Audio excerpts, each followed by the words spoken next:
ចឹងចង្គៀងឡាននេះបើយើងតឡើងគុជនៅថតហ្វាតម្រង់យើងមើលទៅគឺឃើញគុជដូចពីគូអញ្ចឹងណាចឹងតម្រូវការបងប្អូនចង់បាទតឡើងនៅកន្លែងណាក៏បានដែរឬមួយក៏តឡើងទាំងពីរគូហ្មងក៏បានដែរបាទតឡើងពីរគូភ្លើងឬដប់កាន់តែភ្លឺខ្លាំងហើយ7កាំងនេះគឺអាចដាក់បានមួយគូទៀតចឹងសរុបទៅគឺ3គូមិនអីទេបងប្អូនតឡើងទៅតាមតម្រូវការណាសម្រាប់ឡាន Toyota Alphard បាទមានរបស់ខ្លះដែលខ្ញុំណែនាំផងដែរបាទឡាន Toyota Alphard តឡើងមួយញ៉េបែបនេះមកហើយបើបងប្អូនប្រើប្រាស់នៅក្នុងក្រុងច្រើនអាចបន្ថែមកាមេរ៉ា360បាន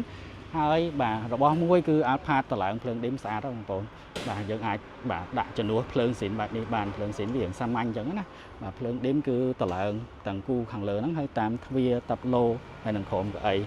បាទគឺស្អាតនិយាយទៅឡាន Alphard តឡើងភ្លើងឌីមស្អាតហើយបងប្អូនត្រូវការតឡើងទ្វារអូតូហើយនឹងទ្វារខាងក្រោយអូតូក៏យើងមានដែរបាទមានរបស់ជាច្រើនបាទបិទសោនព្រោះក៏ល្អប្រសើរបាទសម្រាប់បងប្អូនដែលចង់ឲ្យស្ងាត់អញ្ចឹងបាទត្រូវការផលិតផលផ្សេងៗគឺយើងមានច្រើនតម្រូវទៅតាមរថយន្តបងប្អូន